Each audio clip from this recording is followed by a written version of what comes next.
नमस्कार। झारखंड के गिरिडीह से न्यूज पॉइंट लेकर हाजिर हूं मैं राजीव और हमारे साथ मौजूद हैं प्रशांत टंडन जी। प्रशांत जी, आपका स्वागत है और आप तमाम साथी जो जुड़ चुके हैं आप सबका भी एक बार स्वागत करता हूं। आगे बढ़ें, लेकिन उससे पहले आपको बता दूं कि देश की सियासत में बहुत हलचल है और दो राज्य आप जानते हैं, झारखंड है और दूसरा राज्य महाराष्ट्र है, जहां चुनाव है, विधानसभा के चुनाव। और इन चुनावों को कवर करने के लिए हमारी शुरुआत अब झारखंड से हो चुकी है। बहुत जल्दी हमको आप महाराष्ट्र में भी पाएंगे। तो यहाँ झारखंड में लेकिन जो कुछ चल रहा है उस पर निगाहें टिकी हुई हैं। उससे पहले आपको ये भी बता दूं कि इंडिया गठबंधन ने पेच फंसा दिया है और कहीं ना कहीं यहाँ से बीजेपी या एनडीए कह लें या महायुति कह लें, उधर महाराष्ट्र को देखें तो उसमें दिक्कत जरूर आ रही है। और दिक्कतों में क्या क्या है यही सब हम आपके सामने अभी से अगले 1-1.5 घंटे में रखेंगे। और सबसे बड़ी बात यहाँ यह है कि एक तरफ इसी गिरिडीह में और यहाँ की गांडेय सीट से चुनाव लड़ रही हैं कल्पना सोरेन। उनका अगर दिनचर्या देखा जाए तो बहुत ही दिलचस्प है, क्योंकि सुबह से लेकर देर रात तक वो अपने रूटीन में रहती हैं, यानी चुनाव प्रचार में रहती हैं और स्टार प्रचारक बनी हुई हैं। और दूसरी तरफ और बहुत जल्दी अभी ज्यादा दिन नहीं हुए, अभी उन्होंने चुनाव में कदम रखा और चुनाव में जीत कर आई वो उपचुनाव में। ये सब कुछ इस पे हम बात करेंगे, कल्पना सोरेन पे बात करेंगे। लेकिन उससे पहले आपको ले चलना चाहता हूं महाराष्ट्र, जहां पर राजनीति गरमाई हुई है। महाराष्ट्र में राजनीति इस ढंग से गरमाई हुई है कि देश के इतिहास में पहली बार ऐसा हुआ कि शिवसेना उद्धव गुट ने अल्पसंख्यक को टिकट दिया है। जी हां, अल्पसंख्यक को टिकट देकर शिवसेना उद्धव गुट ने बरसोवा से टिकट दिया है। 1,10,000 यहां अल्पसंख्यक मतदाता हैं और बीजेपी और एआईएम दोनों के लिए उद्धव ठाकरे ने परेशानी खड़ी कर दी है, उनको घेर लिया है कहीं ना कहीं। ये महाराष्ट्र में ही अगर दूसरी तरफ देखा जाए, अणुशक्ति नगर ये भी सीट है बरसोवा से, तो उधर एक अल्पसंख्यक को टिकट देकर और वहां उद्धव गुट ने परेशान किया है। लेकिन दूसरी तरफ नवाब मलिक की बेटी सना मलिक को टिकट देने पर एनसीपी शरद पवार गुट ने बीजेपी को घेरा है, क्योंकि आप जानते हैं कि नवाब मलिक के ऊपर शिकंजा कसने के लिए जो कुछ भी हो सकता था वो सब कुछ किया गया। और उसके बाद सना मलिक को अगर टिकट दिया जा रहा है तो क्या अंदर खाने दोनों मिले हुए हैं, यही बात पूछ रहे हैं शरद पवार और उनकी पार्टी पूछ रही है। ये बहुत महत्वपूर्ण है। ये जरा सुन लेते हैं यहाँ पर शरद पवार की पार्टी की तरफ से शरद गुट के नेता जयंत पाटिल ने इस पे क्या कुछ कहा है, उसको सुनते हैं, आगे बढ़ेंगे। बहुत कुछ है गिरिडीह से और ये झारखंड की राजधानी रांची से लगभग 200 किलोमीटर की दूरी गिरिडीह, और गिरिडीह में हम लोग आज क्यों हैं ये भी हम आपको बताएंगे। लेकिन उससे पहले जयंत पाटिल को सुनिए। नवाब मलिक जी के उनके ऊपर बहुत आरोप भाजपा ने किए थे और वहाँ पे उनकी लड़की जो है वो अणुशक्ति नगर से इलेक्शन लड़ने वाली है। वो अणुशक्ति नगर में इलेक्शन लड़ने वाली है, लेकिन उसको सपोर्ट बीजेपी का ही है, तो दोनों एक ही है। और जिस भाजपा ने नवाब मलिक को अरेस्ट किया था, बहुत साल से ज़्यादा उनको अरेस्ट करके अंदर रखा था, उनको अब भाजपा उनकी लड़की को टिकट दे रही है और उनको भी टिकट देने जैसा ही है, ऐसा मुझे लगता है।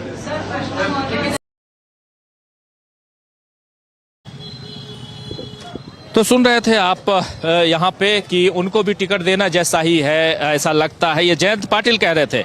जयंत पाटिल की बात, उनके बयान बहुत इंपॉर्टेंट इसलिए है क्योंकि यहाँ सना मलिक को टिकट देना, नवाब मलिक को फंसा कर रखना, अंदर खाने कुछ तो गड़बड़ चल रहा है, कुछ तो ऐसा जिसको कहीं ना कहीं छुपाने की कोशिश हो रही है। ये बात यहाँ पे बता रहे हैं जयंत पाटिल। दूसरी तरफ इधर झारखंड में आपको याद होगा बाबूलाल मरांडी ने पिछली बार चुनाव जीतने के बाद अपनी पार्टी का विलय कर लिया था बीजेपी में। इस बार बीजेपी के कैंडिडेट है बाबूलाल मरांडी, लेकिन बाबूलाल मरांडी के सामने उनके पुराने साथी खड़े हो गए। तो यहाँ पर बीजेपी परेशान है, मरांडी परेशान है, ये सब परेशान है। तो ये कैसे यहाँ पर चक्कर पे चक्कर चल रहा है और कहीं ना कहीं बीजेपी फंस रही है, ये यहाँ हम आपको बता रहे हैं। और इन सब के बीच उधर अखिलेश यादव जो हैं वो कुछ और कह रहे हैं और कह रहे हैं कि बीजेपी किस ढंग से जीतती है। बीजेपी अपने कार्यकर्ताओं के दम पे नहीं जीतती है, बल्कि वो अधिकारियों के दम पे जीतती है। आइए जरा अखिलेश यादव को सुनते हैं। अखिलेश यादव की बाइट बहुत इंपॉर्टेंट, क्योंकि आजकल लगातार जो बयान दे रहे हैं वो सुर्खियां बटोर रहे हैं। सुनिए जरा अखिलेश यादव को। यहाँ पे यूपी में उपचुनाव होने जा रहे हैं। बीजेपी कह रही है सभी सीटों पर हम जीत दर्ज करने जा रहे हैं। बीजेपी अपने कार्यकर्ताओं के माध्यम से चुनाव नहीं लड़ रही है, अधिकारियों के माध्यम से चुनाव लड़ रही है। और जो पार्टी अधिकारियों के साथ चुनाव लड़ने लगे, समझ लो उसकी हार निश्चित है। केजरीवाल जी विकासपुर गए थे, वहाँ उन्होंने आरोप लगाया कि बीजेपी ने जो है हमला कराया है। क्या कहेंगे? आपको नहीं पता, आप ही के बीच से एक कोई निकला था, एक की हत्या हो गई। तो बीजेपी कुछ भी कर सकती है, बीजेपी किसी सीमा तक जा सकती है। वाराणसी में जो है कोर्ट ने जो है याचिका खारिज कर दी है, सही सर्वे को। अभी मेरी जानकारी में नहीं है। कांग्रेस का किस तरह सहयोग मिल रहा है गठबंधन?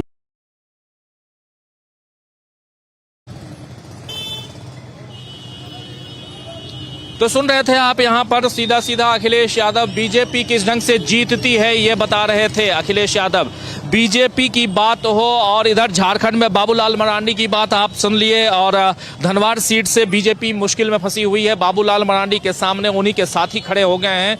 और इधर तीसरी तरफ अगर देखा जाए तो यहाँ पर सबसे बड़ी चीज है कि निशिकांत दुबे को कहीं ना कहीं परेशानी हो सकती है, क्योंकि कल ही आप सुन रहे थे कि अगर बीजेपी के सामने अब मुख्यमंत्री बनाने की नौबत अगर आई, ऐसा दिखाई तो नहीं दे रहा है सड़क पे जब हम लोग घूम रहे हैं आज सुबह से, लेकिन अगर ऐसी नौबत आई तो क्या निशिकांत दुबे इस आदिवासी बहुल राज्य में मुख्यमंत्री का चेहरा होंगे? चलिए एक बड़ा सवाल है। इसके अलावा राहुल गांधी ने आज एक ट्वीट किया है, उस ट्वीट को भी देखना चाहता हूं, दिखाना चाहता हूं, आपके सामने रखना चाहता हूं, इसलिए क्योंकि राहुल गांधी लगातार कल से आप लोग देख रहे हैं कि अपनी बातें जिस ढंग से रख रहे हैं वो बहुत महत्वपूर्ण है, और उसमें माधवी बुच की बात कर रहे हैं। देश की सियासत को एक अलग दिशा में ले जाने की कोशिश राहुल गांधी कर रहे हैं।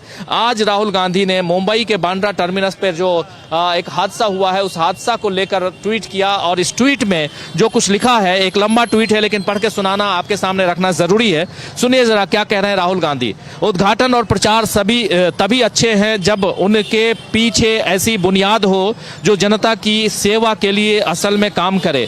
जब सार्वजनिक संपत्ति के रख रखाव के अभाव और उपेक्षा के कारण लोगों की जान जाने लगे और पुल, प्लेटफॉर्म या मूर्तियां रिबन काटने के साथ ही गिरने लगे तो ये गंभीर चिंता का विषय है। हाल ही में मुंबई के बांद्रा टर्मिनस स्टेशन पर हुई भगदड़ भारत के ढहते बुनियादी ढांचे की कड़ी में सबसे ताजा उदाहरण है।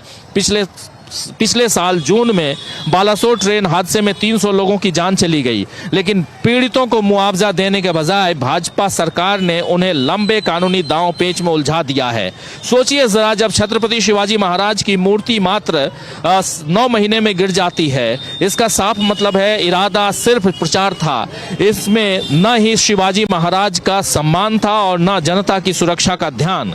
आज देश को अंतर्राष्ट्रीय स्तर के बुनियादी ढांचे की आवश्यकता है जो गरीबों की स्थानीय जरूरतों का भी ध्यान रखे, जो व्यापार को सरल, यात्रा को सुगम और लोगों को सुरक्षित रखे। भारत सक्षम है, समर्थ है, हमें बस जरूरत है प्रभावी और पारदर्शी सिस्टम की जिसका लक्ष्य जनसेवा हो और फोकस देश के मजबूत भविष्य की बुनियाद। ये बात कह रहे हैं राहुल गांधी। बहुत इंपॉर्टेंट बात राहुल गांधी ने यहाँ कही है, और यहाँ से देश की बुनियाद की बात राहुल गांधी कर रहे हैं। आपने कल देखा था राहुल गांधी ने एक वीडियो जारी किया था, और शेयर बाजार में जो हलचल है उसको हम लोग कल देख सकते हैं, क्योंकि राहुल गांधी के इस वीडियो के बाद क्या शेयर बाजार में और हलचल दिखाई देगा, गिरावट दिखाई देगी या कुछ और, ये सब कुछ हम इस पर चर्चा करेंगे आने वाले समय में। लेकिन इधर जब हम गिरिडीह में हैं तो गिरिडीह में ही कल्पना सोरेन है, और उन्होंने प्रचार के दौरान क्या कुछ कहा है, आइए जरा कल्पना सोरेन को सुनते हैं, चर्चा आगे बढ़ाएंगे। बहुत कुछ इन दोनों राज्यों के चुनावी हलचल में, एक तरफ महाराष्ट्र, दूसरी तरफ झारखंड, और झारखंड की राजधानी रांची से लगभग 200 किलोमीटर की दूरी गिरिडीह में हम लोग हैं, और ये एरिया पूरा का पूरा मिनरल एरिया है, बहुत आध्यात्मिक तौर पे भी बहुत इंपॉर्टेंट है। और जिस जगह पे हम लोग हैं, ये जगह जो है ये टावर चौक कहलाता है, ये जगह कहलाती है टावर चौक। और टावर चौक सबसे बड़ी चीज है कि इसके पीछे मंदिर मंदिर भी है, हनुमान मंदिर है, और उस मंदिर के पीछे एक पंच मंदिर भी है। ये मेन रोड है, शोरगुल आपको ज़्यादा सुनाई दे रही होगी, लेकिन इन सबके बीच सड़क से लोगों के बीच बात करते करते अगर न्यूज़ पॉइंट आप तक ले आए जो हम लोग लाते रहे हैं तो कहना ही क्या। इसलिए ज़रूरत होती है कि हम लोग इन जगहों पे रहें ताकि आप तक हम वो खबर पहुंचा पाएं जिस खबर की ज़रूरत है। तो इस टावर चौक से, गिरिडीह के बिल्कुल हार्ट ऑफ द सेंटर से हम आपको पहुंचा रहे हैं आप तक न्यूज़ पॉइंट, और इसमें अभी आपको सीधे ले चलते हैं। कल्पना सोरेन ने क्या कुछ कहा है प्रचार के दौरान, सुनिए जरा। इतने महंगाई के समय में हम लोग महंगाई से जूझ रहे हैं। खाना पीना, घूमना, ओढ़ना, पहनना, हर चीज महंगा है। और उसमें अगर बिजली बिल भी आता है, बिजली बिल इतना भारी, कमा तो रहे हैं लेकिन महंगाई इतनी ज्यादा है कि कुछ जेब में बच भी नहीं रहा। लेकिन आपका अपना बेटा ने उसको बिजली बिल को भी माफ किया है। ये बिजली बिल माफ करने का उनका तात्पर्य क्या है? ताकि आपके बोझ में वो अगर कमी कर सके, आपके चेहरों में अगर मुस्कुराहट ला सके, आपके अपने जीवन को अच्छा बेहतर कर सके, यही आशा लेकर के हेमंत सोरेन जी चल रहे हैं।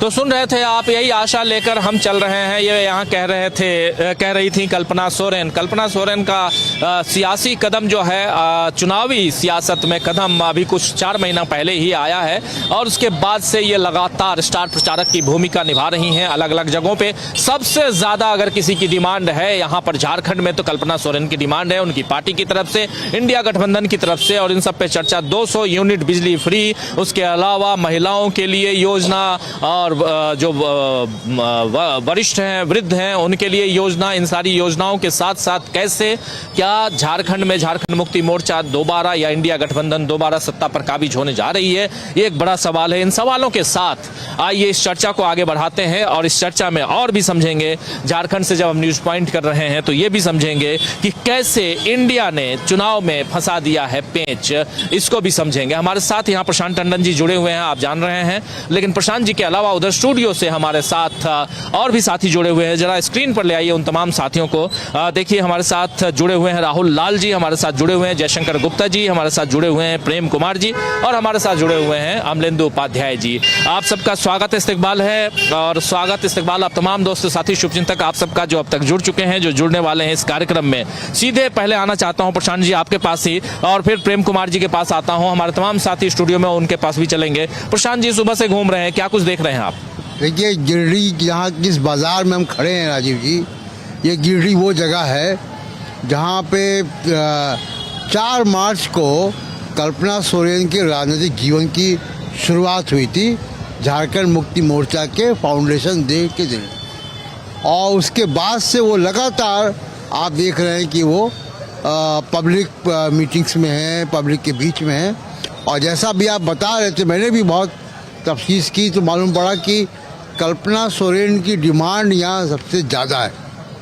जो कैंडिडेट लड़ रहे हैं, जो इंडिया गठबंधन के लोग हैं, जो जेएमएम के लोग हैं, और कार्यकर्ताओं की तरफ से उनकी डिमांड बहुत ज़्यादा है, और उनकी अपील जो है वो महिलाओं में दिखाई दे रही है। हम अभी रांची से यहाँ 200 किलोमीटर आए, रास्ते पर बात करते हुए आए, महिलाओं से बात करते हुए आए। मुद्दे लगभग वही हैं जैसे हर चुनाव में होते हैं, महंगाई है, बेरोज़गारी है। महिलाओं में ज़रूर जो मैया सम्मान योजना है, उसके तहत जो उनको पैसा मिल रहा है उसका ज़रूर एक असर दिखाई दे रहा है। लेकिन बेरोज़गारी की स्थिति ये भी है यहाँ पे कि सुबह मुझे लेबर चौक पे यहाँ के रांची के एक महिला दिखाई दी जो ग्रेजुएट है, और वो बैठी हुई है कि कोई दिहाड़ी मजदूरी के लिए। तो वो भी एक तस्वीर है। लेकिन वो महिला भी वजीफ़ा मिलने से जो कॉम्पनसेशन मिलता है महिलाओं को, उससे वो खुश है कि चलो कुछ तो मिल रहा है। उसके घर में 2 लोगों को मिल रहा था, तो उसका कुछ काम चल रहा है। हाँ, तो इसलिए कुछ काम उसका चल रहा था, उसका एक इम्पैक्ट यहाँ पे है। तो एक नई तरीके की राजनीति हम लोग पिछले कुछ वर्षों में देख रहे हैं, जो डायरेक्ट कैश ट्रांसफ़र का इम्पैक्ट एक कंस्टिट्यूंसी में और ख़ासकर महिलाओं में वो दिखाई दे रहा है, वो चाहे बिहार हो चाहे झारखंड हो। बिल्कुल, एक डीबीटी जिसको कहते हैं डायरेक्ट बेनिफिट ट्रांसफर, ये इसका बेनिफिट दिखाई दे रहा है महिलाओं में या बुजुर्गों में, ये साफ साफ दिखाई दे रहा है। और इसके अलावा एक और भी आप लोग देखते हैं, जानते हैं कि 5 किलो अनाज, उसको लेकर बीजेपी काफी गुणगान करती रही है। कुछ राज्यों में चुनाव के दौरान भी बीजेपी ने कुछ महिलाओं को जो घोषणा की थी, जैसे छत्तीसगढ़ की बात करें, छत्तीसगढ़ में चुनाव से पहले बीजेपी ने घोषणा की 1200 रुपए हर महिला को देने के लिए। उसके बाद बीजेपी ने उसमें सबके फॉर्म भी भरवाए थे, आपको याद होगा। फॉर्म भरवाए गोगा दीदी की योजना में, और वो फॉर्म भरवाए और यहाँ महिलाएं बीजेपी के दफ्तर में भी चली गई पैसा लेने, लेकिन वो चुनाव के बाद का है, उनका वादा है केवल। जी बिल्कुल, वो चुनाव के बाद का वादा है, लेकिन अभी जो कुछ हो रहा है इसमें 200 यूनिट बिजली फ्री ये दे रही है सरकार, और साथ साथ मैया योजना जो है जिसमें महिलाओं को आर्थिक मदद दी जा रही है, ये सब बहुत इंपॉर्टेंट है। इन सब के जरिए यहाँ कहीं ना कहीं आप देखेंगे कि सरकार बहुत मजबूत दिखाई देती है झारखंड मुक्ति मोर्चा की। अब सीधे आना चाहता हूँ प्रेम कुमार जी आपके पास। प्रेम कुमार जी, हम यहाँ झारखंड में हैं और झारखंड से आपका नाता रिश्ता बहुत पुराना है, और हम लोगों से बेहतर आप जानते होंगे झारखंड को। कैसे देखते हैं आप यहाँ की राजनीति को? हम महाराष्ट्र भी चलेंगे, रोज महाराष्ट्र की चर्चा खूब करते हैं, आज भी करेंगे। और आज तो महाराष्ट्र से कुछ चौंकाने वाली खबरें आई हैं जिसको पहले रख चुका हूं, उस पर भी चर्चा करेंगे। जयशंकर जी के पास आऊंगा तो उसका विस्तार से और चर्चा करेंगे, राहुल लाल जी भी हैं तो लेकिन शुरुआत यहीं से करते हैं। कैसे आप देखते हैं, क्या कुछ खबर आपके पास है प्रेम कुमार जी? राजीव जी, देखिए झारखंड में अब तस्वीरें ही साफ हो चली है नॉमिनेशन फाइल करने को लेकर, प्रत्याशियों को लेकर, बागियों को लेकर। और जो स्थिति है वो ये कि झारखंड मुक्ति मोर्चा और कांग्रेस का जो अलायंस है, या आरजेडी और दूसरे दल भी हैं, ये अलायंस मोटे तौर पर इंटैक्ट है और मजबूत होकर के उभरा है। और बीजेपी पहले से देखा जाए तो पहले के मुकाबले उनकी अचीवमेंट चंपाई सोरेन और उनके बेटे हैं, इससे ज्यादा कोई अचीवमेंट है नहीं। फिर इसके अलावा परिवारवाद, रिश्तेदारों को टिकट देने के बाद कार्यकर्ताओं में एक बेचैनी है, नाराजगी है, उससे भी उनको जूझना पड़ रहा है। और इसमें हम कहेंगे जैसे कोल्हान की जो 14 सीटें हैं, जहां बीजेपी को पिछले बार भी ये सफलता नहीं मिली थी, इस बार भी ये सीटें बहुत महत्वपूर्ण है। यहाँ पर आप ये कह सकते हैं 14 सीटों में जिसकी लीड होगी वो सरकार बनाएगा, ये स्थिति है। और इसलिए इस पर बीजेपी ने जोर भी लगाया, तो किस रूप में जोर लगाया कि उन्होंने सारे नाते रिश्तेदारों को टिकट दे दिए। चंपाई सोरेन, रघुवर दास हैं और दूसरे जो मुंडा जी, उनके परिवारों को टिकट दे दिए। उससे कोई वो जज्बा पैदा नहीं कर पा रही है बीजेपी कि लोग उनको वोट करें। लोक कल्याणकारी स्कीम पर वो जरूर थोड़ा कॉन्टेस्ट कर रही है कि हेमंत सोरेन अगर इतना ऐलान कर रहे हैं तो हम इससे ज्यादा देंगे, इस रूप में कर रही हैं। लेकिन उस पर भरोसा जो है, भरोसा चूंकि हेमंत सोरेन सरकार तो डिलीवर कर रही है और बीजेपी डिलीवर करने का वादा कर रही है, ये एक फैक्टर है। दूसरी बात है कि नरेंद्र मोदी को लेकर के जो पॉपुलैरिटी का आडंबर जो बनाया जाता है, वो भी इस बार विधानसभा चुनाव में दिख नहीं रहा है। लोकसभा चुनाव में वोट्स ज्यादा मिले बीजेपी को, सीट्स बढ़त भी सीटों में ज्यादा मिली, लेकिन पिछले लोकसभा चुनाव के मुकाबले बढ़त भी घट गई बीजेपी की।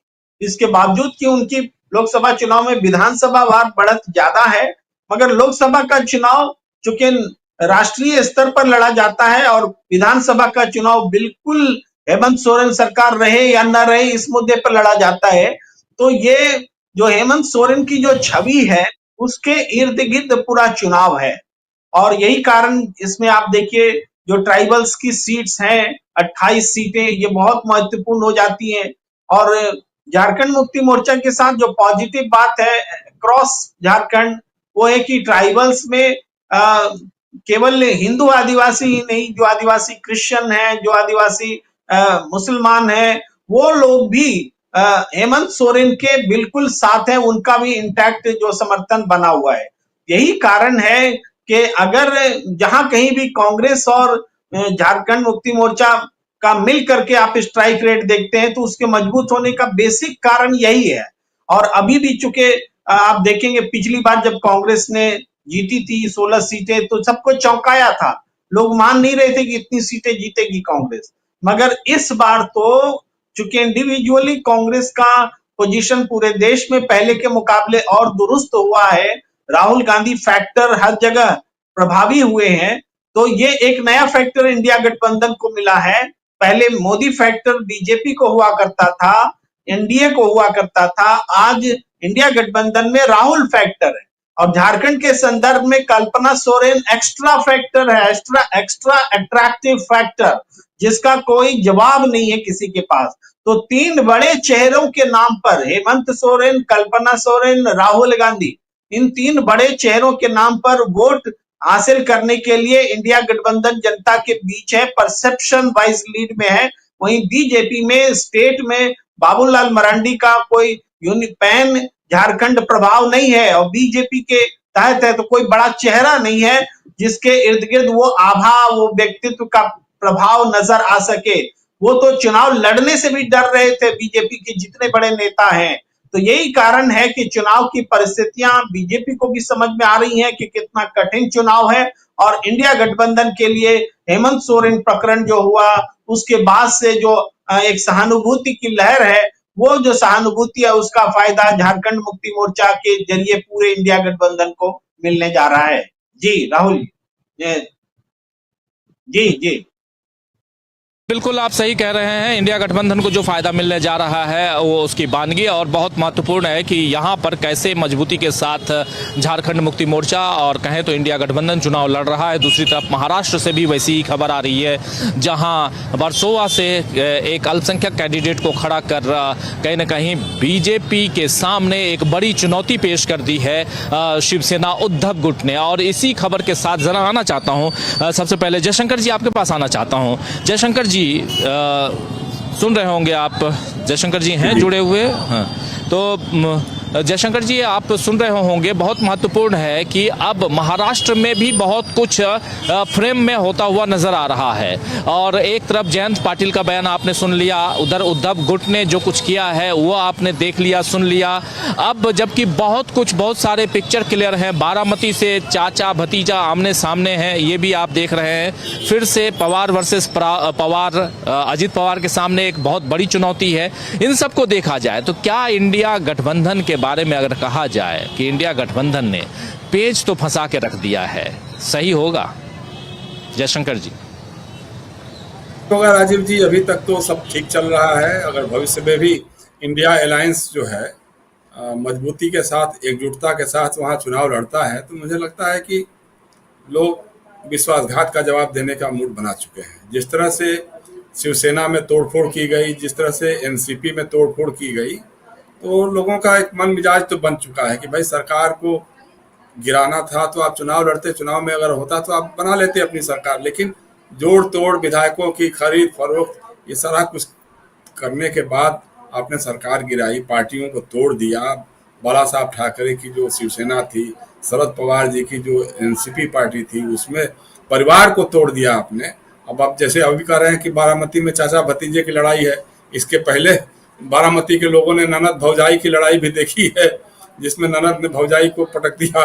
लोगों को लगा कि नहीं साहब, जनमत जो है, लोग जनता जो है वो शरद पवार के साथ है। और उसी तरह से उद्धव ठाकरे के लिए भी कि जो बाला साहब ठाकरे ने जो बनाई थी, नींव बनाई थी, वो उसके साथ है, उद्धव ठाकरे के साथ है। ये लोकसभा के चुनाव में लोगों ने बता दिया। अब रह गया सवाल विधानसभा के चुनाव का। जैसे आप कह रहे हैं वर्सोवा के सीट के लिए कि एक अल्पसंख्यक को उन्होंने टिकट दिया है। आपको ये मालूम होगा शायद कि जो सर्वेक्षण हुए हैं, अभी ताज़ा सर्वेक्षण हुए हैं, उसमें महाराष्ट्र के अल्पसंख्यकों की मुख्यमंत्री के लिए सबसे अच्छी पसंद जो है वो उद्धव ठाकरे इमर्ज करके आ रहे हैं। उद्धव ठाकरे के लिए लोगों का ज़्यादा पसंदगी है। तो एक तरह से लोगों का एक भरोसा बना है। और कांग्रेस के साथ तो एक जमाने में बाला साहब ठाकरे का भी संबंध रहा है। तो बाद के दिनों में उनका जो अपना हुआ अलग भाजपा के साथ जो कोलिशन बन गया और सब चलती रहे, राजनीति चलती रही। और इसलिए जो है ये गठबंधन मजबूत रहेगा, मजबूत दिखाई देगा, खास तौर से मराठवाड़ा के इलाके में और विदर्भ के इलाके में। विदर्भ जो है कांग्रेस का कभी बहुत बड़ा बास्टन जनाधार वाला क्षेत्र रहा है, वेस्टर्न रहा है, और बाद में शिवसेना ने भी उसमें पकड़ बनाई थी, पहुंच बनाई थी। अब चूंकि दोनों मिलकर के लड़ रहे हैं, इसलिए मुझे लगता है कि एनडीए को वहां पे तकलीफ पड़ेगी, जरूर तकलीफ पड़ेगी। अब नवाब मलिक का मामला है, नवाब मलिक के मामले को लेकर के एनसीपी और भाजपा ही आपस में लड़ चुके हैं कि कोई कह रहा उसको टिकट मिलना चाहिए, कोई कह रहा उसको टिकट नहीं मिलना चाहिए। तो ये सारी चीजें हैं। लेकिन जो बात आप झारखंड की हो रही है, देखिए झारखंड तो हमारा बड़ा प्रिय रहा है, बहुत हम झारखंड जाते रहे हैं। जब रविवार के साथ काम करते थे या इंडिया टुडे में थे या हिंदुस्तान अखबार के लिए भी काम करते थे, तो झारखंड हमारा लगातार आना जाना रहा। और जहां आप बैठे हैं गिरिडीह में, तो गिरिडीह का बगल का क्षेत्र है बगोदर। बगोदर में हमारे मित्र गौतम सागर राणा कभी विधायक हुआ करते थे, आरजेडी के साथ हैं वो। बाद में वो सीपीआईएमएल का प्रभाव क्षेत्र बन गया, जहां से कॉमरेड महेंद्र सिंह विधायक होते थे। अभी मेरे ख्याल से शायद उनके पुत्र राजनीति में होंगे शायद। तो वो गिरिडीह जिला जो है उस पूरे इलाके में सीपीआईएमएल का भी अच्छा खासा प्रभाव है, जेएमएम का भी है, आरजेडी का भी रहा है। और सबसे बड़ी बात जो है झारखंड के इस चुनाव में कल्पना सोरेन एक तेजी से उभरते हुए राजनीतिक चेहरे के तरफ से इमर्ज होकर के आई है। ये बात सही, झारखंड को बहुत दिनों बाद एक ताजा चेहरा, ताजगी भरा चेहरा मिला है, और जिसके प्रति लोगों में एक आकर्षण दिखाई दे रहा है साफ, महिलाओं में, बच्चे में, युवाओं में, बुजुर्गों में भी। जो जिस अच्छा जैसे प्रियंका गांधी करती हैं या राहुल गांधी करते हैं, जिस तरह से लोकल कनेक्ट या पीपुल्स कनेक्ट बनाने में लोगों को महारत है, उसी तरह की राजनीति जो है कल्पना सोरेन की राजनीति में भी दिखाई देती है। कल्पना भी लोगों से सीधे घुल मिल जाती हैं, लोगों से बात करती हैं और उनके इशूज को सोचती समझती हैं, और जो बन पड़ता है वो करने की बात करती हैं, संभव होता है तो उसको करवाती भी हैं।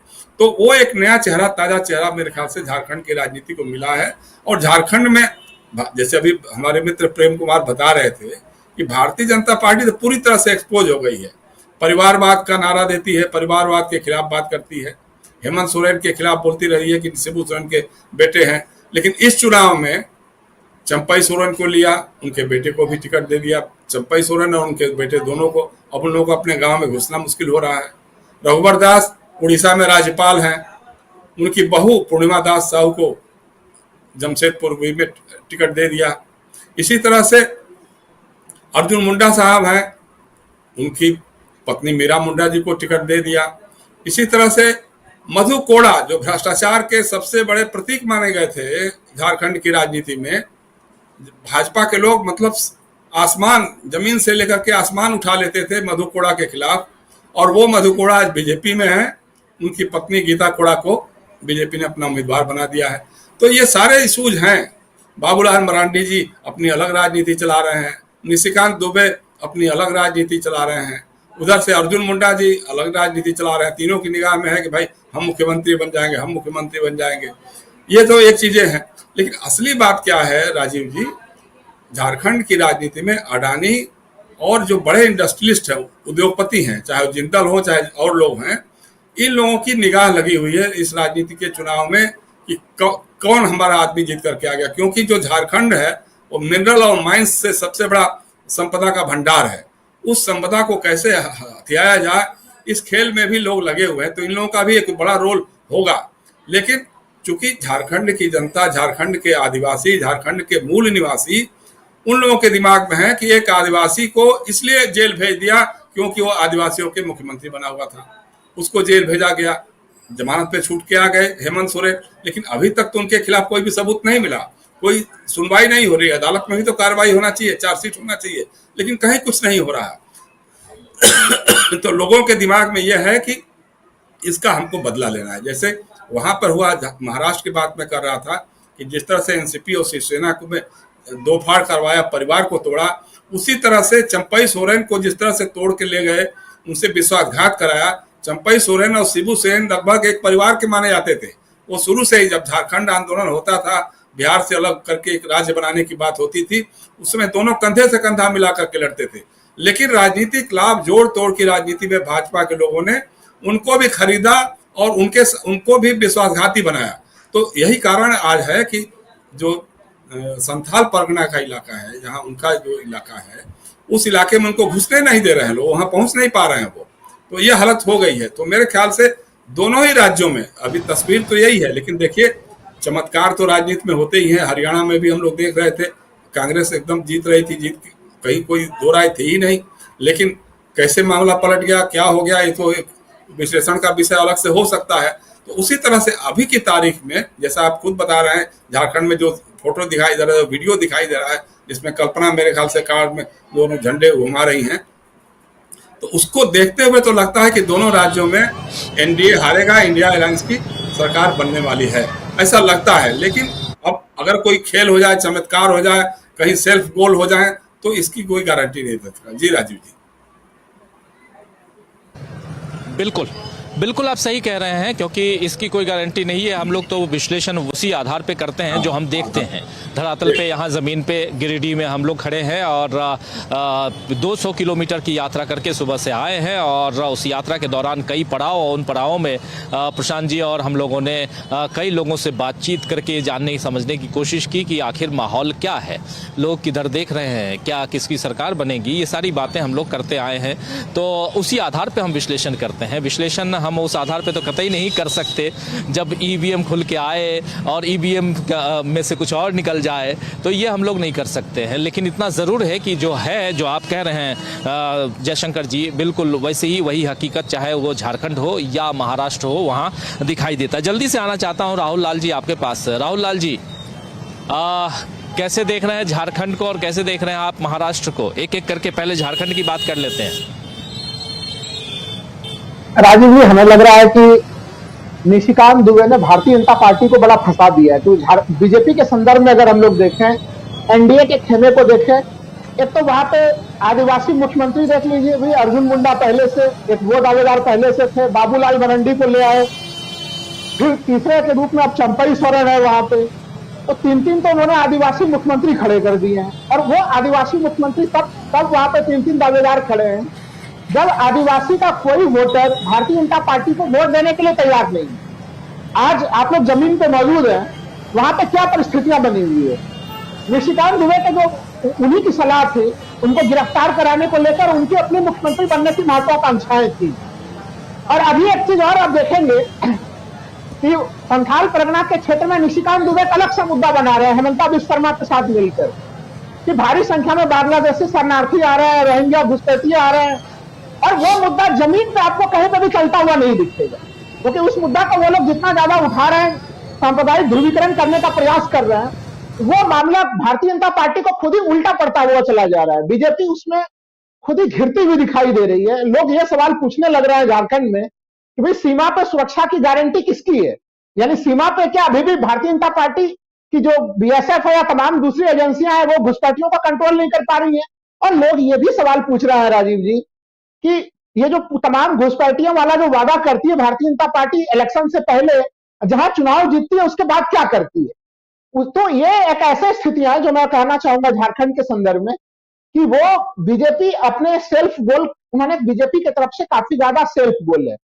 अभी अगर झारखंड को हम लोग देखें, आप अभी इसमें गिरिडीह में है, बिल्कुल एक तरह से सेंटर पॉइंट बना हुआ है झारखंड का इसमें, लेकिन झारखंड को देखते हैं तो देखिए कोल्हान के 14 विधानसभा सीटें और संथाल परगना की 18 विधानसभा सीटें, ये दोनों सीटों पे बिल्कुल जो है कि नजरें हैं वहां पे जमी हुई।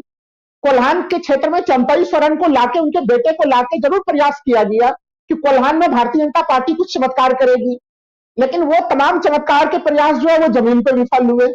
और संथाल परगना में 18 जो सीटें हैं, वहां पे स्थिति ऐसी है कि उन जगहों पे हमें लग रहा है कि ऐतिहासिक तौर पर बढ़त के रूप में जेएमएम है प्लस पूरा का पूरा गठबंधन है, क्योंकि ये ऐसे क्षेत्र हैं जहां पे जेएमएम का भी प्रभाव है, कांग्रेस का भी प्रभाव है और आरजेडी का भी प्रभाव है। सीटों का वितरण बड़ा ही शानदार ढंग से हुआ है। तो इन क्षेत्रों में हमें नहीं लग रहा है कि कोई समस्या की स्थिति है। और जो एक चर्चा जिसकी सभी लोग कर रहे हैं कि इस चुनाव में भारतीय जनता पार्टी के गलत नीति के कारण, एक तो जैसे हेमंत सोरेन को गिरफ्तार किया गया, गिरफ्तारी के कारण जो सिंपैथी फैक्टर था वो तो आदिवासियों में है ही, बाकी दूसरे समुदायों में भी है। आदिवासियों में तो जबरदस्त है वो इम्पैक्ट।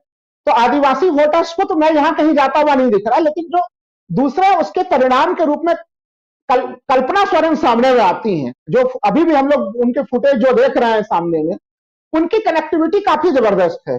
यानी जो चुनाव के मोर्चा में सबसे शीर्ष नेता के रूप में हेमंत सोरेन एक लोकल लीडर के रूप में जो सारी जिम्मेवारी होती थी, उनके साथ साथ अब कल्पना सोरेन एक बड़ी शक्ति के रूप में उभरी है और जनता के साथ मैसेजिंग बड़ा तगड़ा ढंग से कर रहे हैं।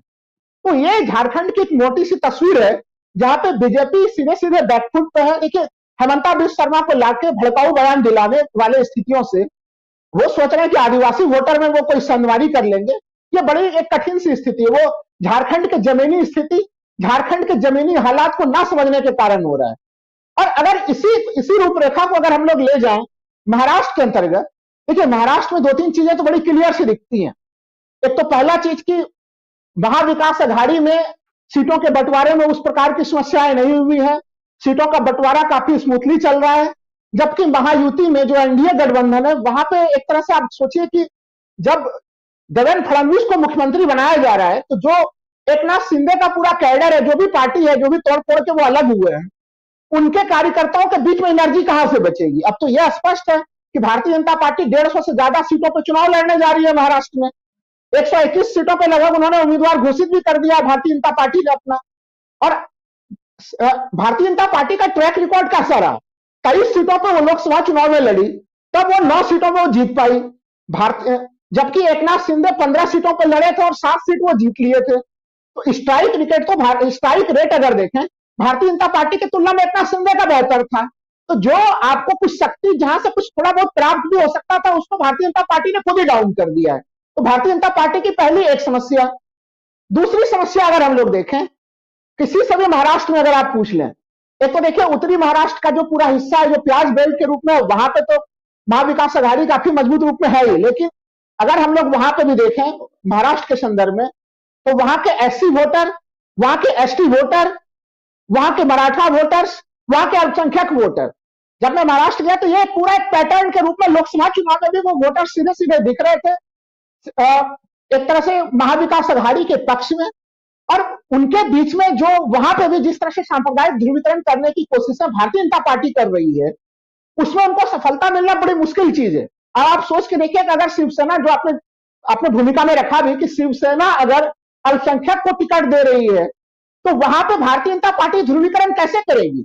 भारतीय जनता पार्टी के ध्रुवीकरण की सीमाएं बड़ी सीमित होती चली जा रही हैं। हमें लग रहा है उनके लिए परेशानी जो है महाराष्ट्र में काफी ज्यादा है। जो मूलभूत मुद्दा है, हमें लग रहा है महाराष्ट्र का जो सबसे बड़ा मुद्दा, एक तो यह है कि 2 पार्टियों में उन्होंने तोड़फोड़ की। जैसे हम लोग जब झारखंड की बात करते हैं, तो झारखंड में भारतीय जनता पार्टी की सबसे बड़ी गड़बड़ी अगर मुझे लगती है रणनीतिक तौर पे, हेमंत सोरेन को गिरफ्तार करना था। और वो फैक्टर से भारतीय जनता पार्टी अब तक मुक्त नहीं हो पाई है। उसी प्रकार महाराष्ट्र में दोनों पार्टियों के साथ जो तोड़फोड़ की स्थिति हुई वो तो हुई, लेकिन महाराष्ट्र के प्रोजेक्ट को गुजरात ले जाना एक ऐसी स्थिति है जिसको कोई भी व्यक्ति स्वीकार नहीं कर सकता। आप भले ही तमाम आप लाडली योजना ले आइए, भाइयों के लिए भाऊ योजना ले आइए, ये तमाम प्रकार की चीजें हो रही है, लेकिन जो सेंटिमेंटल चीजें हैं, जो सहानुभूति की चीजें हैं, उसका कोई उत्तर भारतीय जनता पार्टी नहीं दे पा रही है। और जिस प्रकार से एक पक्षी रूप से भारतीय जनता पार्टी के जो तथाकथित चाणक्य महोदय वो टिकटों का वितरण कर रहे हैं, अपने घटक दलों को कोई वो विश्वास में नहीं ले रहा है वो, तो वहां पे कहीं कहीं महायुति में एक अविश्वास की रेखा है। जबकि महाविकास अघाड़ी में वो विश्वास पूरी तरह से, कॉन्फिडेंस पूरी तरह से है।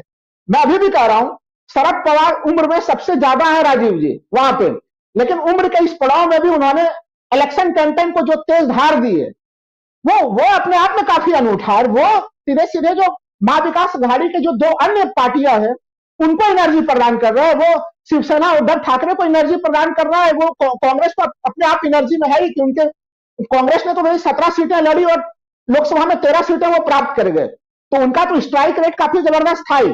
तो हमें नहीं लग रहा है कि महाराष्ट्र में कोई समस्या की स्थिति है। और जहां पे झारखंड में आप मौजूद हैं, इस समय गिरिडीह में मौजूद हैं, यहां की स्थितियां भी भारतीय जनता पार्टी के लिए काफी कठिन परिस्थितियां हैं, क्योंकि बीजेपी जो जमीनी मुद्दे हैं उन मुद्दों के ना आधार पर लेके एक आर्टिफिशियल मुद्दों को लेकर वो कवर करने का प्रयास कर रहे हैं।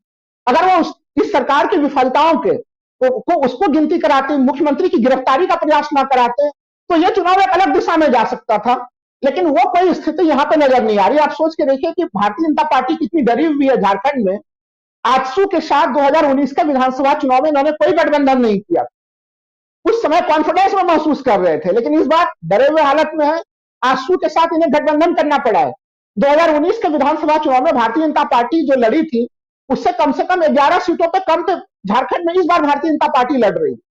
तो भारतीय जनता पार्टी को समझ में आ रहा है कि गठबंधन के सहयोगियों के साथ संहितापूर्ण धर्म निभाना बड़ा एक आवश्यक तत्व होता है, जिसका वो प्रचंड बहुमत में सत्ता में रहने के कारण उन चीजों का प्रयोग नहीं कर रही थी और उसके खमियाजा उन्हें भुगतना पड़ रहा था। राजीव जी। जी जी बिल्कुल बिल्कुल, बहुत इम्पोर्टेंट, बहुत महत्वपूर्ण बातें आप यहाँ बता रहे थे। और यहाँ से ज़रा और आगे बढ़ते हैं और जरा आना चाहता हूँ अमलेंदु जी आपके पास। अमलेंदु जी, क्या कुछ आपके पास है? बहुत सारी खबरें, इन खबरों के बीच दो राज्यों की सियासी हलचल और उसमें भी एक राज्य में हम लोग हैं गिरिडीह में, झारखंड में गिरिडीह, और यहाँ पर काफ़ी हलचल इसलिए है क्योंकि कल्पना सोरेन यहाँ आसपास दिखाई देती हैं, इसलिए भी हलचल है। और दूसरी तरफ आप महाराष्ट्र देख ही रहे हैं, आपकी प्रतिक्रिया अमलेंदु जी?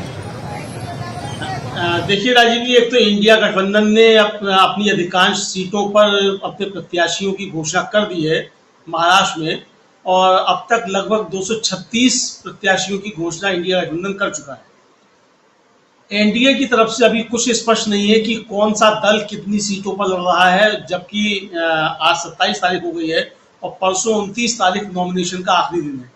यानी अभी तक एनडीए में कोई सीटों का बंटवारा नहीं हुआ है ऑफिशियली, ये सामने आ चुका है राजीव जी।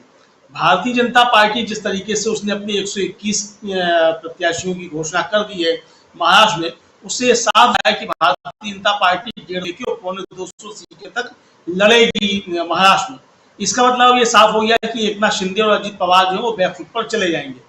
तो जब एकनाथ शिंदे और अजित पवार बैकफुट पर चले जाएंगे तो भारतीय जनता पार्टी, इसका मतलब उसके कंधों पे पूरा चुनाव होगा। यानी कि अब गुजरात सीधे चुनाव लड़ेगा महाराष्ट्र में जाकर। अभी तक वो एकनाथ शिंदे के पीछे खड़ा हुआ था गुजरात, अब वो गुजरात सामने आकर चुनाव लड़ेगा। तो यानी अब महाराष्ट्र वर्सेस गुजरात, ये चुनाव महाराष्ट्र में जोर शोर से शुरू होने जा रहा है राजीव जी। ये तो है महाराष्ट्र की स्थिति। झारखंड में आप जमीन पे हैं ही, वहां आप सब कुछ देख ही रहे, वहां से आप बता ही रहे। झारखंड में भी स्थिति राजीव जी, जो मैं यहाँ से बैठ कर देख पा रहा हूँ, भारतीय जनता पार्टी के लिए काफी कठिन है। और हेमंत सोरेन को जिस तरीके से समर्थन मिल रहा है, खासतौर से जिस तरीके से उनको जेल भेजा गया, उसके बाद फिर वो हाईकोर्ट की टिप्पणी आई, उस हाईकोर्ट की टिप्पणी को सुप्रीम कोर्ट ने भी जो था वो डिट्टो उसका समर्थन किया। एक तरीके से कहा जाए कि जो गंभीर टिप्पणियां ईडी के ऊपर थी, यानी वो सुप्रीम कोर्ट हाईकोर्ट की टिप्पणियां एक तरीके से सरकार के ऊपर थी, भारतीय जनता पार्टी की जो सरकार है उसके ऊपर वो टिप्पणियां थी, उसका काफी ज्यादा असर मुझको लग रहा है वहां देखने को मिल रहा है। और जो निशिकांत दुबे की चर्चा चल रही है राजीव जी, जयशंकर जी ने कहा कि वहां अडानी का काफी स्टेक है, तो अडानी का जब स्टेक है राजीव जी, तो सबसे प्यारे अडानी के जो है वो निशिकांत दुबे ही समझे जाते हैं भारतीय जनता पार्टी में।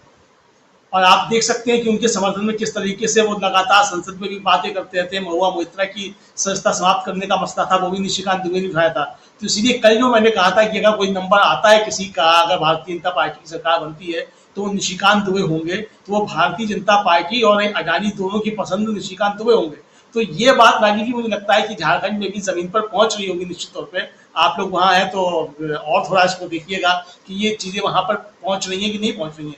मुझको लगता है कि ये चीजें वहां भी निश्चित तौर पर पहुंच रही होंगी। तो कुल मिलाकर देखा जाए, इंडिया गठबंधन फिलहाल आगे काफी दिखाई पड़ रहा है, और एनडीए में अभी चाहे वो झारखंड हो चाहे महाराष्ट्र हो, टूटन साफ तौर पर दिखाई पड़ रही है। जी जी बिल्कुल, एक टूटन की बात कहें या एक कॉन्फिडेंस की कमी की बात कहें, या बात इसकी करें कि कहीं ना कहीं एक पेच फंसा दिया है इंडिया गठबंधन ने, तो सही होगा। शायद फिर से आना चाहता हूँ प्रशांत जी, आप देख रहे हैं उधर महाराष्ट्र की भी हम लोग बात करते रहे हैं, इधर झारखंड की बात, चूंकि अब पहली बार इन दोनों राज्यों के चुनाव में से किसी एक राज्य में हम लोग हैं, यहाँ से आपका एक समीक्षक के नाते कितना कॉन्फिडेंस बढ़ा है कि जो आप बातें कर रहे थे स्टूडियो में बैठ के और जो अब धरातल पे देख रहे हैं, क्या फ़र्क है उसमें? देखिए, जो आदिवासी वोट है, जो आदिवासी समर्थन है, वो झारखंड मुक्ति मोर्चा का बरकरार है, ऐसा देखने में तुरंत लग रहा है। जो आज दिन भर हम लोग आए, 200 किलोमीटर में 3 बार तो हमारी भी चेकिंग हुई है, 4 बार होगी, 4 बार, हाँ 3 या 4 बार गाड़ी की चेकिंग हुई है। इलेक्शन कमीशन मुस्तैद दिखाई दे रहा है, लेकिन इलेक्शन कमीशन वोटिंग के दिन और काउंटिंग के दिन कितना मुस्तैद रहता है और उसका व्यवहार कैसा होता है वो देखना बाकी है। इलेक्शन कमीशन के ऊपर लेकिन सत्ता पक्ष जो है वो काफी आरोप लगा रहा है, उसकी चर्चा करेंगे। जी जी। दूसरा जो एक पैटर्न झारखंड में दिखाई देता है वो दिखाई देता है कि लोकसभा में तो बीजेपी को अच्छे समर्थन मिल जाता है लेकिन विधानसभा में नहीं मिलता है। ये 2 इलेक्शन में ऐसा हो रहा है। 2019 के इलेक्शन में आप देखिए तो 2019 के इलेक्शन में भी बीजेपी को लगभग 55 सीटों पर बढ़त थी असेंबली सेगमेंट में, लेकिन झारखंड मुक्ति मोर्चा जीत गई विधानसभा का चुनाव। और वैसे अभी भी दिखाई दे रहा है कि उनको हालांकि 2019 के मुकाबले 2024 के लोकसभा चुनाव में काफ़ी कम हुआ है समर्थन बीजेपी को, लेकिन विधानसभा में देखना होगा कि वो वापस क्या झारखंड मुक्ति मोर्चा में जाता। मुझे लग रहा है कि जो आदिवासी सपोर्ट है वो इंटैक्ट है। एक बात जो महसूस की लोगों से बात करके, वो ईडी के ज़रिए हेमंत सोरेन को गिरफ्तार करना, अभी जयशंकर गुप्ता जी कह रहे सेल्फ गोल, वो बड़ा सेल्फ गोल बीजेपी का है। और हेमंत सोरेन के खिलाफ जो है वो के पक्ष में बड़ी सिंपैथी वेव है। एक उनके काम के बारे में पूछा, बहुत कम लोग मिले जो कि काम, उनकी शिकायतें जनरल हैं कि रोज़गार की कमी है वगैरह, लेकिन हेमंत सोरेन के प्रति नाराज़गी अभी सड़क पे नहीं दिखाई दी है मुझको। तो ये बड़ा इम्पैक्ट है। अभी हम लोग और एक आध दिन रहेंगे तो देखेंगे कि ये गांव में या और जगह पे कैसा है, लेकिन अभी तक जो दिखाई दिया रांची से लेके गिरडी तक, गिरडी में भी ये बात करते होगा कि हेमंत सोरेन के प्रति एंटी इनकम्बेंसी और बड़ा गुस्सा हो, जैसा खट्टर के प्रति लग रहा था हरियाणा में, वैसा गुस्सा यहाँ पे नहीं दिखाई देता है। जी बिल्कुल बिल्कुल आप सही कह रहे हैं, ये गुस्सा वैसा दिखाई नहीं देता है जो गुस्सा दिखाई देना चाहिए हेमंत सोरेन के प्रति, अगर हेमंत सोरेन ने काम अच्छा नहीं किया है तो। लेकिन ऐसा है नहीं। और चाहे रांची से आप आगे जैसे जैसे बढ़िए और कल हम लोग दूसरे एरिया में भी जाएंगे तो वहाँ भी समझेंगे कि आखिर क्या सचमुच वैसा ही है जैसा हम लोगों ने अभी यहाँ तक देखा है। ये सब कुछ हम आप तक पहुँचाएंगे। एक बार फिर से आना चाहता हूँ प्रेम कुमार जी आपके पास। प्रेम कुमार जी, कैसे देखा जाए अगर हेमंत सोरेन के काम की बात की जाए और उधर उद्धव ठाकरे पर भरोसे की बात की जाए, दोनों पैरेलली, कैसे देखते हैं आप? जी शुक्रिया एक बार फिर राजीव जी। देखिए, दोनों जगह में पहले झारखंड से शुरू करते हैं। झारखंड में जो जेएमएम की ताकत है, इंडिया गठबंधन की ताकत, वो ताकत है, जैसे कि बहुत चर्चा हुई, आदिवासी वोट्स प्लस अल्पसंख्यक वोट और प्लस आप इसमें जोड़े तो महतो वोट जो ओबीसी का होता है उसका बड़ा चंक, ये तीनों वोट मिलकर के एक तरह से विनिंग कॉम्बिनेशन बना देते हैं। यहां से तो इंडिया गठबंधन स्टार्ट कर रही है और उसमें जोड़े कौन सा वोट ये देखना है। अब मान लीजिए चंपई सोरेन चले गए बीजेपी में, तो चंपई सोरेन का जो समर्थक वर्ग है, उस समर्थक वर्ग का जो वोट का नेचर है, वो नेचर बीजेपी विरोध का है, ऐसा नहीं बीजेपी समर्थन का है। इसी तरीके से आप जैसे मधु कोड़ा है, मधु कोड़ा को आप ले गए, मधु कोड़ा के पास तो ऐसे भी भ्रष्टाचार के कारण उनके विरोध का वोट ज्यादा है, तो आपने मधु कोड़ा के विरोध के वोट को अपने साथ जोड़ लिया। तो वोट का जो नेचर है उसको हम देखें तो इंडिया गठबंधन यहाँ लीड लेते हुए ही स्टार्ट करती है। इसके अलावा बाकी फैक्टर्स की हम बात कर चुके हैं और अब हम थोड़ा स्विच ओवर करते हैं महाराष्ट्र की ओर। महाराष्ट्र में ये है कि वहां भी हम एक बात कहना चाहते हैं कि जैसे अजित दादा पवार हैं, अजित दादा पवार का समर्थक वर्ग, उसके वोट का नेचर क्या है, एंटी बीजेपी है, बीजेपी का नहीं रहा है। इसके अलावा उनके ऊपर जो करप्शन के चार्जेस लगे, खुद बीजेपी ने लगाए, सच गलत अलग बात है, लेकिन अब वो पेंट हो चुके हैं। बीजेपी खुद मान चुकी है कि हम पिछला चुनाव में इसलिए हारे चूंकि अजित दादा पवार को साथ में लिए, आरएसएस ने भी कहा इसकी कोई जरूरत नहीं थी। तो उनको अब तक एनसीपी ने 49 सीटों का ऐलान कर दिया है, 49 अजित दादा पवार की। और हम समझते हैं कि ये जो सीट्स हैं इसमें जितना ज्यादा अगर 2, 4, 5 और सीटें जुड़ेंगी तो ये सीटें पूरे महायुति गठबंधन को की कमजोर कड़ी है, ये हारने जा रहे हैं। सबसे ज्यादा लॉस अगर कोई महायुति गठबंधन को देगा तो वो अजित दादा पवार और उनकी पार्टी देंगे। तो यहां पर वो फंसे हैं। इसके अलावा आप देखिए वोटों के नेचर में कि एकनाथ शिंदे उद्धव ठाकरे को छोड़कर आए तो उन्होंने हिंदुत्व का डंका बजाया कि हम असली हिंदू तो असली शिव सैनिक। यहां पर उन्होंने थोड़ा डेंट लगाया उद्धव ठाकरे को, उनके वोट बैंक में डेंट लगा। लेकिन उद्धव ठाकरे ने अपने आप को सर्वसमावेशी नेता के रूप में एस्टैब्लिश किया और उनकी सीटें भी लोकसभा चुनाव में कोई बहुत, हालांकि कांग्रेस से तो खराब था प्रदर्शन, लेकिन फिर भी एकनाथ शिंदे से तो बहुत बढ़िया था। आप ये समझिए कि एकनाथ शिंदे बीजेपी को 9 सीटें मिलती है, उतनी उद्धव ठाकरे को मिलती है, उस तरह से परफॉर्म किया। तो उद्धव ठाकरे के पास में जो वोट बैंक है वो नया जुड़ा है और एकनाथ शिंदे के पास जो वोट बैंक था वो उनसे खिसका है। ये 2 इंपॉर्टेंट बात है। उसके बाद सबसे बड़ा जो मेन लड़ाई कांग्रेस और आप बीजेपी के बीच में देखिए तो कांग्रेस पार्टी ने पूरे महाराष्ट्र में जबरदस्त वोट गेन किया है। उसमें उनके साथ दलित जुड़े, उनके साथ ओबीसी जुड़े, अल्पसंख्यक जुड़े, आदिवासी जुड़े, सब जुड़े, ये फैक्ट है, इसको कोई झूठला नहीं सकता है। और दूसरी तरफ बीजेपी इन वोटों से दूर हुई तो बीजेपी को आज महाराष्ट्र में कैसे देख रहे हैं? जैसे अजित पवार के लिए एक बुरा ये बना हुआ है परसेप्शन, वैसे बीजेपी के लिए भी बना है। वो कई मायनों में बना है, महाराष्ट्र गुजरात के संदर्भ में बना है कि ये गुजरात में ले जा रहे हैं सारे प्रोजेक्ट को, दिल्ली से चला रहे हैं महाराष्ट्र को, ये बांट रहे हैं, परिवार परिवार में लड़ा रहे हैं, पार्टी पार्टी में लड़ा रहे हैं, विधायकों की खरीद फरोख्त कर रहे हैं। ये सारी बातें नेगेटिव जो हैं वो चस्पा है बीजेपी पर। तो लड़ाई यहीं पर है कि एक तरफ महायुति का गठबंधन है जहां सभी लोग गलत करने वाले लोग हैं, चाहे सरकार बनाने में गलत किया, चाहे वॉशिंग पाउडर में धुल जाकर के भ्रष्टाचार का दाग मिटाने में रहे, इसलिए एकजुट हुआ, ये शक्तियां हैं। और दूसरी तरफ उससे संघर्ष कर रही शक्तियां हैं। ये शार्प डिफरेंस आप देखेंगे तो एकदम स्पष्ट समझ में आएगा कि वहां के महाराष्ट्र के चुनाव में आज बहुत अच्छी लीड के साथ इंडिया गठबंधन आगे बढ़ रही है। वोट का नेचर आप केवल अगर पढ़ लेते हैं तो समझ में आता है और जो ट्रांसलेट होता दिखेगा आने वाले समय में जब चुनाव प्रचार गति पकड़ेगा दिवाली के बाद।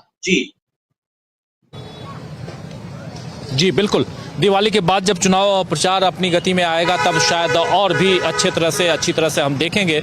एक बार फिर से आना चाहता हूं राहुल लाल जी आपके पास। राहुल लाल जी, एक खबर और भी है कि रामदास आठवले इनको एक भी टिकट, एक भी सीट नहीं मिली है इधर महायुति से, यानी बीजेपी के साथ रहे, बहुत कविताएं पढ़ते रहे, लिखते रहे राहुल गांधी के खिलाफ, सोनिया गांधी के खिलाफ, मोदी जी को कहीं ना कहीं प्रभावित करने के लिए।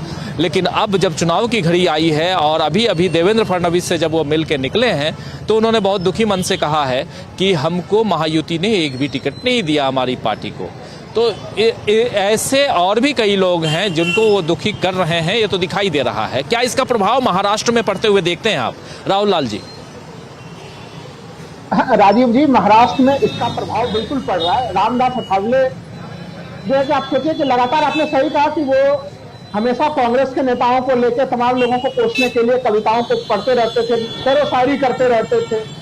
तो देखिए, आपके क्षेत्रीय दल है, लोकसभा में आपने टिकट नहीं भी समझ में आ रहा है, लेकिन अगर विधानसभा में अपने सहयोगी दल को आप एक भी सीट ना दें, इसका स्पष्ट मतलब है कि आप गठबंधन धर्म को नहीं निभा रहे। और वो जो इस समय महाराष्ट्र में एक संदेश जा रहा है कि महाराष्ट्र में भारतीय जनता पार्टी नहीं लड़ रही है, महाराष्ट्र में गुजरात की लॉबी लड़ रही है। ये संदेश बीजेपी के लिए काफी खतरनाक है। ये महाराष्ट्र में और कांग्रेस के लिए बड़ा ताकत देने वाला चीज है। राजीव जी, हम लोगों को भूलना नहीं चाहिए कि लोकसभा चुनाव में कांग्रेस जो है कि 17 पे लड़ी और 13 सीटें जीती, लेकिन 13 सीटों में से जो 11 सीटें कांग्रेस जीती है वो भारतीय जनता पार्टी को सीधे हरा के जीती है। जो एक कांग्रेस के ऊपर आरोप लगता है कि वो बीजेपी के साथ आमने सामने की लड़ाई में वो नहीं जीत पाती है, महाराष्ट्र के आंकड़े उसके जोरदार खंडन करते हैं।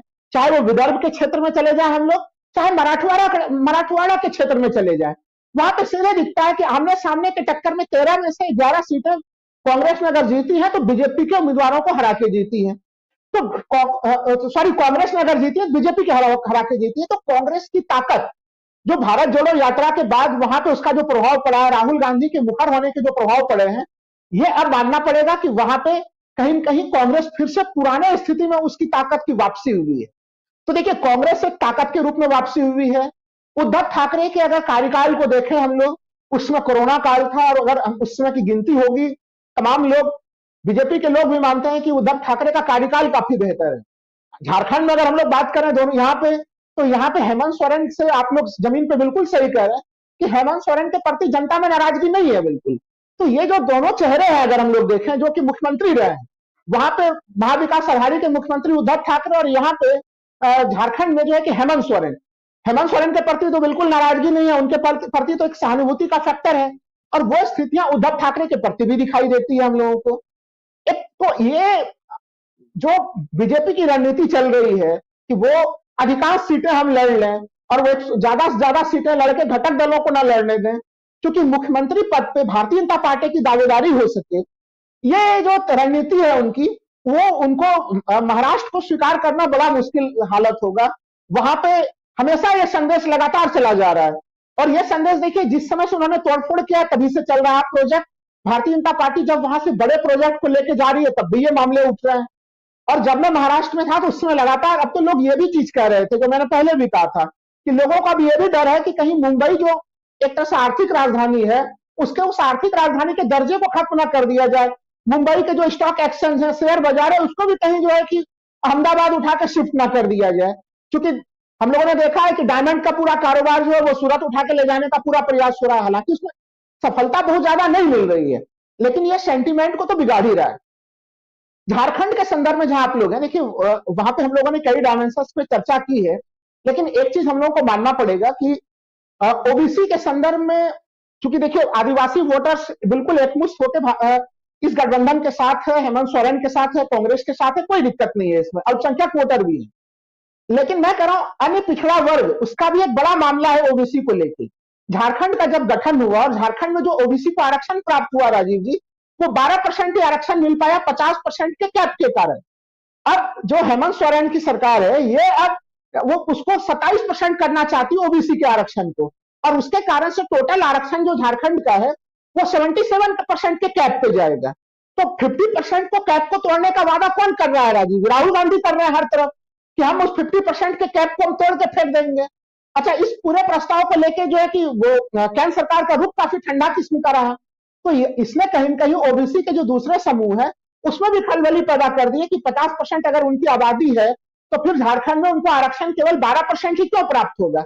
यह मामला भी जमीनी स्तर पर बड़ा मजबूती के साथ धीरे धीरे झारखंड के चुनाव में जा रहा है, और आप देखेंगे कि जब झारखंड के चुनाव होंगे तो उसमें यह भी एक बड़ा मजबूत फैक्टर बनते उभरेगा। तो बीजेपी के लिए मैं देख पा रहा हूं कि जैसे जैसे समय आगे बढ़ता चला जा रहा है झारखंड में, उनकी चुनौतियां बढ़ती चली जा रही हैं।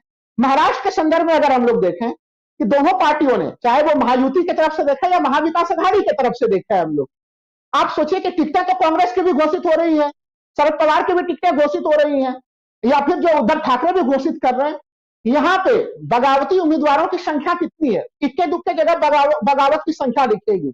लेकिन अगर हम लोग महायुति में देखा है तो वहां पे कम से कम इस समय, हालांकि 6 नवंबर को नामांकन पत्र वापस लेने का समय होगा, लेकिन कम से कम 40% सीटें ऐसी जहां पे बड़े बड़े बगावती उम्मीदवार हैं।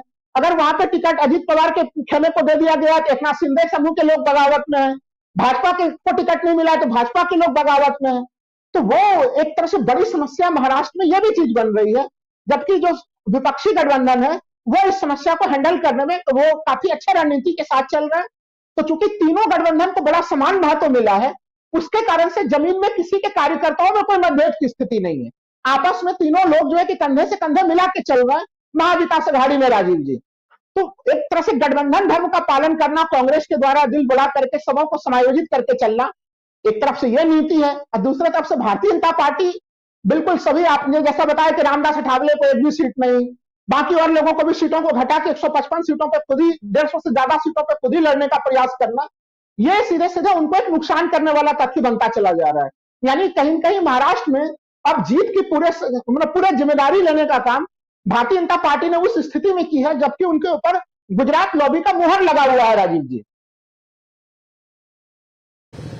जी जी जी, बिल्कुल बिल्कुल, गुजरात लॉबी का मोहर तो लगा हुआ है ही। दोनों अगर देखा जाए तो इस पक्ष को जहां नरेंद्र मोदी और अमित शाह बार बार दिखाई देते हैं, लेकिन दूसरी तरफ अब जरा जल्दी से आना चाहता हूं जयशंकर जी, एक ओबीसी के मसले को यहां छेड़ा है राहुल लाल जी ने। क्या आपको लगता है कि ये जो दोनों चुनाव हैं, इन दोनों चुनावों में ओबीसी का मामला कुछ बड़ा काम कर सकता है, जिसको राहुल गांधी लगातार आगे बढ़ाते रहे हैं, और कई जगह लोगों ने माना है कि नहीं, ये बैकफायर भी कर सकता है या किया भी है। लेकिन क्या इन दोनों राज्यों के हिसाब से देखा जाए तो ओबीसी का मामला कितना यहाँ पर इम्पोर्टेंट नजर आता है जयशंकर जी? खासतौर से झारखंड की राजनीति में अगर आप देखिए तो आदिवासी हैं, अल्पसंख्यक हैं, ओबीसी हैं, इनका जो समीकरण बनता है तो इंडिया अलायंस ने उसको साधने की कोशिश की है, इसमें कहीं कोई दो राय नहीं है। देखिए, हरियाणा में भी ओबीसी बहुत बड़ा फैक्टर था, लेकिन कांग्रेस के पास ओबीसी लीडरशिप का अभाव था, और ओबीसी पर फोकस नहीं कर पाई कांग्रेस, ये बात हो सकती है। लेकिन झारखंड और महाराष्ट्र की स्थितियां अलग हैं। एक तो महाराष्ट्र में सामाजिक आंदोलन बहुत होते रहे लगातार, और उसमें कहीं ना कहीं कांग्रेस का हिस्सा रहा, कांग्रेस की सहभागिता रही उन आंदोलनों में, तो वो एक इशू है। और झारखंड में भी जैसे आरजेडी साथ में हो गया, सीपीआईएमएल आ गया साथ में, आपके मोर्चे में आ गया, कांग्रेस है ही है झारखंड। देखिए, कांग्रेस का मजबूत जनाधार झारखंड में बहुत पहले से ही रहा है, ऐसा नहीं है।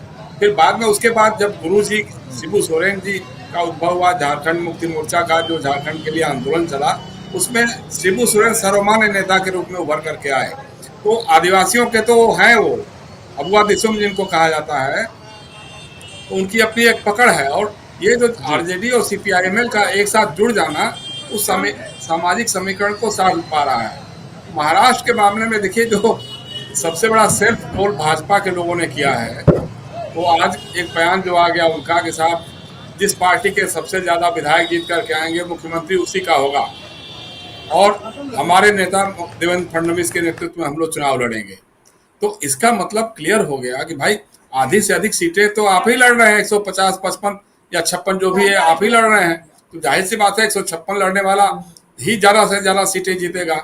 जो बाकी आधे में सिमट गए हैं दो घटक, तो उनकी सीटें तो ज़्यादा नहीं होगी। अब ये बात शिवसेना के जो एकनाथ शिंदे गुट वाले लोग हैं, या एनसीपी का जो अजित पवार साहब के जो लोग हैं, उनके अंदर बेचैनी पैदा करेगा।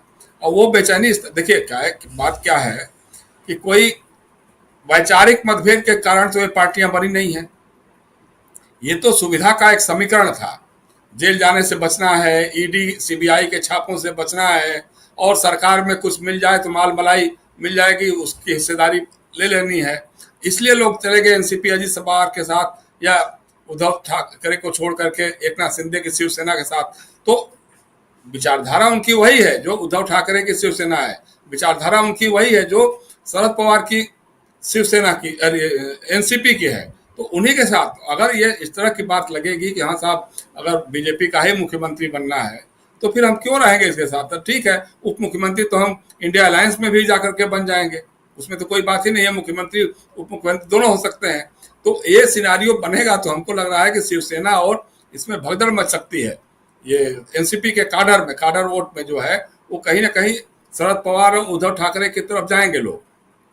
और जो बार बार मैं कहता हूं कि विदर्भ का इलाका जो कांग्रेस का बहुत बड़ा मजबूत जनाधार रहा, उस समय जब इंदिरा गांधी इमरजेंसी के बाद भी जब वहां गई थी तो काफी उनको वहां लोगों ने रेस्पेक्ट दिया था, उनको समर्थन मिला था वहां पे। तो वो अपना एक अलग प्रभाव क्षेत्र, उसी में फिर शिवसेना ने कुछ हिस्सेदारी बटाने की कोशिश की।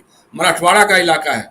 अब एक डर जो मुझको लग रहा था बीच में, जो मेरी बातें हो रही थी वहां के लोगों से, कि शायद बहुजन विकास अघाड़ी जो है प्रकाश अंबेडकर साहब की जो रिपब्लिकन पार्टी थी उन्होंने एक बनाई है बहुजन विकास आघाड़ी, और उसी में असदुद्दीन ओवैसी के AIMM जो है वो लोग भी होंगे। तो पिछली बार कांग्रेस की हार में बहुत बड़ा योगदान इन दोनों लोगों का था, खासतौर से जो निजाम से के इलाकों से जुड़े वाले महाराष्ट्र के इलाके हैं उन इलाकों में। लेकिन अभी जैसे हमारी बात हो रही थी, वहाँ के लोगों से बात हो रही थी, उन्होंने कहा कि नहीं, ये अपने आप को एक्सपोज कर चुके हैं लोग, कि पिछली बार इन्होंने कांग्रेस को हराने का खेल खेला था और कुछ बात नहीं थी। एक्सपोज हो जाने के बाद अब इनको कोई पूछ नहीं रहा है। रिपब्लिकन पार्टियों की हालत ये थी कि बाबा साहब अम्बेडकर ने जो बनाई थी रिपब्लिकन पार्टी, उसमें इतने धड़े होते चले गए और सब राजनीतिक सौदेबाजी करने के चक्कर में अपना जनाधार खोते चले गए। रामदास अठौली की हालत यही है, वो एक विदूषक बन गए हैं, विदूषक से अलग उनकी कोई छवि नहीं रह गई है। और जैसे वो तो है कि 100 जूते पड़े तमाशा घुस के देखो, कि उनको बेइज्जत भी करते हैं लोग, सब कुछ करते हैं, लेकिन फिर भी वो अपना शेरो शायरी में लगे रहते हैं, मोदी जी को खुश करने, अमित शाह जी को खुश करने, और खुश करने के बदौलत एक MLA का टिकट भी नहीं मिला। तो वहाँ का जो बहुत बड़ा दलित आबादी है महाराष्ट्र में, खासतौर से विदर्भ के इलाकों में भी जो है, आपको बता दूं मैं कि नागपुर में राष्ट्रीय स्वयंसेवक संघ का मुख्यालय है, लेकिन नागपुर में कभी भाजपा के जनसंघ के लोगों को कोई प्रश्रय नहीं दिया। नागपुर के लोगों ने, विदर्भ के लोगों ने कभी नहीं दिया। पहली बार बनवारी लाल पुरोहित जी जीत करके आए थे, उसके बाद नितिन गडकरी हुए हैं 2 बार 3 बार जो सांसद बने हैं नागपुर से। उसके पहले कभी होता ही नहीं था, कांग्रेस के ही सांसद और विधायक उन्हीं के चुने जाते थे, और अभी भी विधायकों में ज्यादातर विधायक कांग्रेस के ही वहां होते हैं। तो विदर्भ का इलाका वो है। इसलिए मेरा अपना मानना है कि देखिए, अगर महागठबंधन, महाविकास आघाड़ी या इंडिया अलायंस जो भी कहिए, मुझे लगता है कि समाजवादी पार्टी को भी कुछ सीटें लोग छोड़ रहे हैं शायद, मुंबई के कुछ इलाकों में, भिवंडी और कुछ इलाकों में, या मालेगांव और धुले के कुछ इलाकों में कुछ सीटें शायद छोड़ रहे हैं लोग। अगर इंटैक्ट रहा, इंडिया अलायंस इंटैक्ट रहा झारखंड में भी और महाराष्ट्र में भी, और ईमानदार रहा, देखो ईमानदारी की बात तो क्लियर है, क्योंकि झारखंड में कोई डिस्प्यूट नहीं है। सरकार बनेगी तो हेमंत सोरेन मुख्यमंत्री बनेंगे, मुख्यमंत्री हैं वही बनेंगे, मुख्यमंत्री बनेंगे। कल्पना सोरेन महत्वपूर्ण भूमिका में उभर करके आएंगी, ये बात तो तय है। उसी तरह से महाराष्ट्र में भी कांग्रेस के अपने दावे हो सकते हैं, चूंकि लोकसभा के सांसद उनके ज्यादा जीते थे, लेकिन जन सामान्य की बात यही है कि उद्धव ठाकरे ही मुख्यमंत्री का चेहरा है। जितने सर्वेक्षण भी आ रहे हैं उसमें सबसे अधिक अगर लोगों की पसंदगी आ रही है तो उद्धव ठाकरे के लिए ही आ रही है। और मुझे लगता है कि कांग्रेस के नेतृत्व ने भी लगभग मान लिया है, और उसमें हो सकता है कि ज्यादा महत्वपूर्ण मंत्रालय या उप मुख्यमंत्री का पद, ये सब एनसीपी को भी और कांग्रेस को मिल सकता है, ये हो सकता है। लेकिन अगर ईमानदार रहा गठबंधन, और रैलियों के अलावे, चुनावी सभाओं के अलावे बूथ मैनेजमेंट और काउंटिंग मैनेजमेंट भी इंडिया अलायंस के लोगों ने उतना ही मुस्तैदी और मजबूती के साथ कर सके जैसे कि लोकसभा में किया था, तो राजीव जी मैं कह रहा हूं कि चमत्कार भी इस बार कारगर नहीं हो पाएगा। ये मेरा अपना मानना है। हालांकि चमत्कार को नमस्कार करना ही चाहिए। कब कौन सा खेला हो जाएगा, कब ईवीएम कौन सा खुल जाएगा, कौन 99% रहेगा, कौन 60% रहेगा, इसकी तो गारंटी हमारे पास, हम लोगों के पास नहीं है। हम लोग तो जो एनालाइज करते हैं, जो देखते हैं, सिनारियों को देखते हैं, जो लोगों से बातचीत होती है, चाहे मुंबई में हो, चाहे नागपुर में हो, या महाराष्ट्र के और इलाकों में हो, या रांची, गुमला या गिरिडीह के इलाकों में हमारे लोग, जो लोग पुराने लोग संपर्क बने हुए हैं, उनसे जो बातचीत होती है, जो सिनारियो देखने को मिलता है, उसके हिसाब से तो अभी यही लग रहा है कि दोनों राज्यों में एनडीए बहुत बुरी हालत में जाएगा और इंडिया अलायंस की सरकार बनेगी। झारखंड में हेमंत सोरेन और महाराष्ट्र में उद्धव ठाकरे की सरकार बनते हुए दिख रही है। आगे क्या होगा अभी लंबा समय है। जी राजीव जी। बिल्कुल आप सही कह रहे हैं। जरा आना चाहता हूं, क्लोजिंग करना चाहेंगे अब इस कार्यक्रम को, और प्रशांत जी आगे क्या कुछ देख रहे हैं आप? अभी यहाँ तो घूम रहे हैं, वो तो ठीक है, लेकिन अगर महाराष्ट्र और इन दोनों राज्यों को देखा जाए तो देखिए, महाराष्ट्र में एक और फिनोमेना काम कर रहा है भी, जो लगभग जो महाराष्ट्र की दलित आबादी है, और जैसा हम लोग बार बार कह रहे हैं, हमारे मित्र भी कह रहे हैं कि महाराष्ट्र जो है वो सामाजिक न्याय के आंदोलनों की ज़मीन रहा है। वहाँ पे जो दलित समाज के लोग हैं उसमें 60% से भी ज़्यादा अम्बेडकराइट दलित हैं। और ये अम्बेडकराइट दलित कौन है? ये वो दलित हैं जो डॉक्टर भीमराव अम्बेडकर के साथ, जिन्होंने बुद्ध धर्म ग्रहण कर लिया था। और हर साल डॉक्टर अम्बेडकर के जन्मदिन के दिन और बुद्ध पूर्णिमा के दिन हजारों लाखों लोग नागपुर में बौद्ध धर्म को ग्रहण करते हैं। बीजेपी इनसे इंगेज ही नहीं करती है, इंगेज करना चाहती भी नहीं है। वो बीजेपी के हिंदुत्व वाले ब्रैकेट में नहीं आते हैं। तो बीजेपी अब कोशिश कर रही है कि वो इसके बाहर जो दलित समाज के लोग हैं, उनको जो छोटे छोटे ग्रुप है, उनको हम आकर्षित करें। अब ये कितना कारगर होगा हम लोग देखेंगे, लेकिन अभी स्थिति ये है कि महाराष्ट्र में जो दलित वोट का समर्थन है वो बीजेपी को उस तरीके का नहीं है जैसा कि इंडिया गठबंधन या कांग्रेस पार्टी को है।